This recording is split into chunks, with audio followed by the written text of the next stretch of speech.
सोचिएगा, कहानी के अंदर एनिलीन है। एनिलीन के अंदर नाइट्रोजन के पास लोन पेयर है जो कि एक बेस का काम कर सकता था, एक न्यूक्लियोफाइल का काम कर सकता था। यहाँ पाई बॉन्ड है, दैट मींस इलेक्ट्रॉन रिच किसी इलेक्ट्रोफाइल के ऊपर रिएक्शन कर सकता था। ध्यान से देखना, एसिटिक एनहाइड्राइड है। तो जल्दबाजी में बच्चा ऐसा हो सकता है कि इस पर्टिकुलर को लेते हुए बेंजीन की ऑर्थो या पैरा पोजीशन में COCH3 ग्रुप को लगा देगा। लेकिन बचना है। यहाँ जो मीडियम है, ये मीडियम कैसा है? बेसिक है। इलेक्ट्रोफिलिक सब्स्टिट्यूशन रिएक्शन करने के लिए मीडियम कैसा होना चाहिए? एसिडिक होना चाहिए। लेकिन यहाँ मीडियम कैसा है? बेसिक है।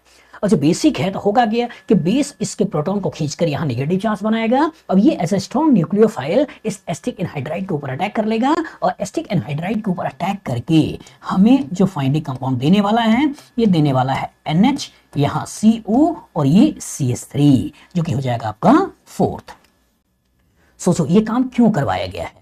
ये काम इसलिए करवाया गया है कि NH2 का प्लस बहुत ज्यादा होता है, घर में बहुत सारा पैसा दे रहा है। अगर हम चाहते हैं कि इसकी रिएक्टिविटी को थोड़ा कम करें, इलेक्ट्रोफाइल के ऊपर अटैक जितना आसानी से कर रहा था उतनी आसानी से ना करें, इसकी रिएक्टिविटी कम करें, तो उस केस में एसिटिक एनहाइड्राइड pyridine का रिएक्शन करते हैं और इस NH2 को NHCOCH3 में कन्वर्ट कर देते हैं। और जो कहानी में ये किरदार आया तो ये डबल बॉन्ड BC के पास लोन पेयर, इसका लोन पेयर रेजोनेंस से इधर इलेक्ट्रॉन चला जाएगा, दैट मींस कम देना इधर होगा, दैट मींस रिएक्टिविटी कम हो जाएगी। तो ध्यान रखिएगा कि जब कभी एनिलीन की रिएक्टिविटी कम करना हो टुवर्ड्स इलेक्ट्रोफाइल तो उस केस में एसिटिक एनहाइड्राइड pyridine का रिएक्शन करते हैं और उसके बाद एनिलीन को यहाँ पे एसिटेनिलाइड में कन्वर्ट कर लेते हैं। और जब यहाँ से एसिटेनिलाइड में कन्वर्ट हो गया, अब इसके बाद कह रहा है कि नाइट्रिक एसिड सल्फ्यूरिक एसिड का रिएक्शन है 288 केल्विन टेम्परेचर।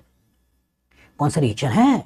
कौन सा रिएक्शन है? Nitration reaction. यहां पे तो वही लिया है, नाइट्रिक एसिड सल्फ्यूरिक एसिड का रिएक्शन।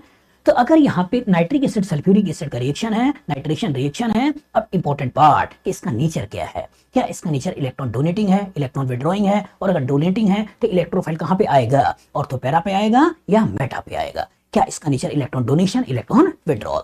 डोनेशन मतलब एक्टिवेटिंग ग्रुप, विड्रॉल मतलब इलेक्ट्रॉन विड्रॉइंग ग्रुप, मतलब एक्टिवेटिंग डीएक्टिवेटिंग ग्रुप। जो पैसा देगा एक्टिवेटिंग, पैसा खींचेगा डीएक्टिवेटिंग। देने की वजह से ऑर्थोपैरा डायरेक्टिंग, खींचने की वजह से मेटा डायरेक्टिंग।